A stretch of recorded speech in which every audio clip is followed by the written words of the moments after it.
It has been likened to a modern-day gold rush. The growth and the popularity of nuts as a healthy snack has seen a boom in business for California's almond farmers. 82% of the world's almonds come from America's Golden State, where it is the leading agricultural export. Nut crops and almonds particularly have risen in value as the world has realized the nutritional value of eating almonds and how good they are for our bodies, explains David Phippen, a lifelong almond grower in the prime agricultural area of Central California. Phippen's solar-powered farm is a partnership between 5 families. It is one of the first in the world to use robots, designed using NASA technology, to sort good almonds from bad. It is a highly mechanized process with sophisticated irrigation systems in the orchards but, above all, almond production is dependent on the climate. The region, which is about a 90-minute drive from Silicon Valley, is one of the few places in the world where almond trees will grow. It is the perfect combination of a cold, but not too cold, winter, which allows the trees to lie dormant, followed by a mild spring that encourages them to wake up and bloom. Crucially, the trees need about 500-700 hours of dormancy followed by a frost-free period when they burst into life, usually around Valentine's Day. Farmers like Phippen have responded to the global surge in business, especially from the UK and emerging markets like China and India, by expanding their orchards. The value of each kernel has gone up dramatically and growers are looking for the best return on their investment, so they are still planting almond trees at an alarming rate, he says. If you decided to plant an orchard right now, you would wait 2 years for available rootstock to actually plant. The almond has not always enjoyed a positive image.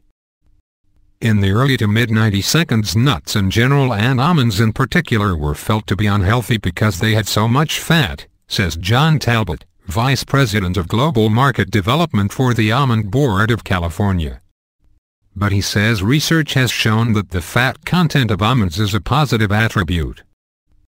It's the good fat, it's not the bad fat, he says, adding that a greater understanding of the positive role of monounsaturated fats has changed people's perceptions.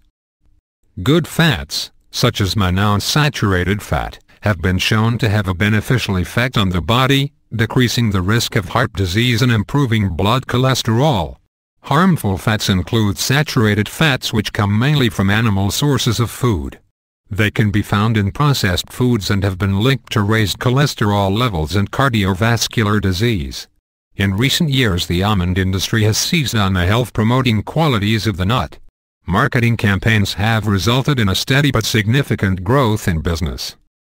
A print and online advertising campaign in the UK in 2012 positioned almonds as the on-the-go essential snack. A Young at Heart campaign in China focused on the idea of perpetually feeling good, while mothers in India were fed the message that almonds would help their children succeed in whatever they do. In the US, with slogans like "the crunch that keeps you in the game," the Almond Board of California has promoted the crunch power of the nut to psychically active consumers. Independent research appears to support the broad claim that almonds are a healthy food choice. Researcher and registered dietitian, Dr. Michelle Wien, has been studying the health benefits of almonds for over a decade.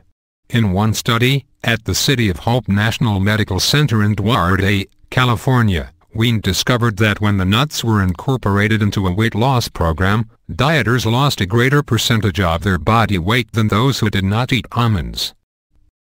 They have a good amount of fiber. They are the highest protein-containing tree nut, and my patients reported that they enjoyed the crunch and the chewing of the mastication process when they were consuming the almonds, explains Wien. She says almonds have the effect of making people satisfied and less hungry for longer.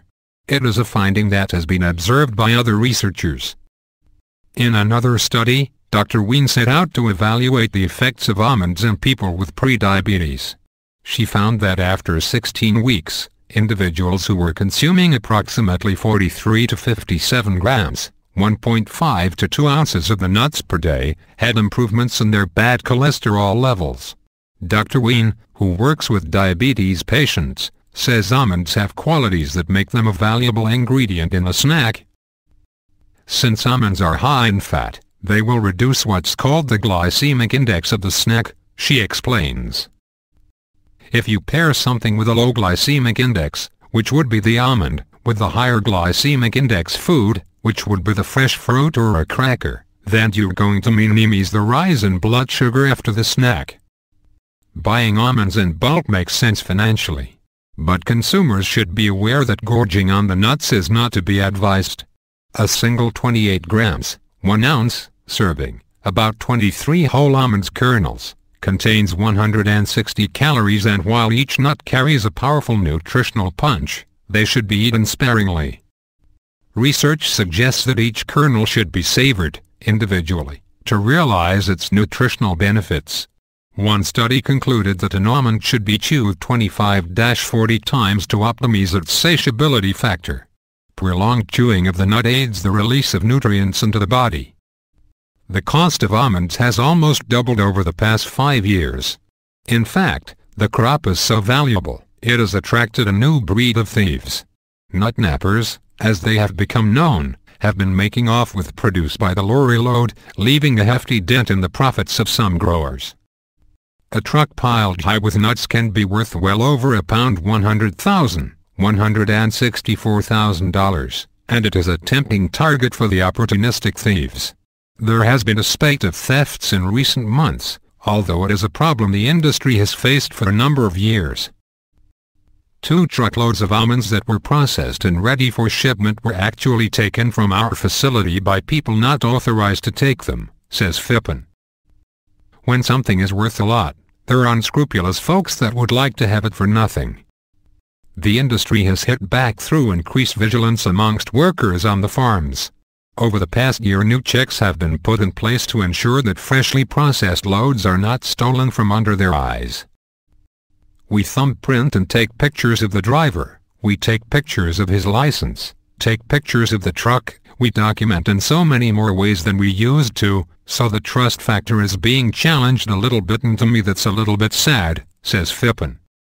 The close-knit industry, with mostly family-run farms, has also developed an online community where word spreads rapidly when nut nappers are in the neighborhood. The local authorities have been successful in tracking down and prosecuting many of the thieves. In a recent case, a man was jailed for a year after admitting his role in the attempted theft of almost 20,000 kilograms, 22 tons of almonds. The Almond Board of California says the theft of nuts does not pose a major industry-wide problem. A more ominous threat is the growing water shortage in California. The state is suffering its worst drought-side records began over a century ago. There has been very little rain for the past 3 years and reservoir levels are dropping. They're at the lowest level we've seen for this time of the year probably in my lifetime, says Fippen. Could we survive a 4th year of drought is the question, and the answer is, he don't know. I haven't tried that yet, and we just don't know what Mother Nature is going to provide between now and then. As for the price, there is no sign that nuts will become a cheap snacking option any time soon. Demand is growing but supplies are limited, and the drought could fuel a further short-term increase. It's really a matter of supply and demand, says Talbot. Compare nuts to other foods and they are more expensive than potato chips and more expensive than pretzels. People willing to pay a little bit more because there is a greater nutritional value, it is the perceived value of the product.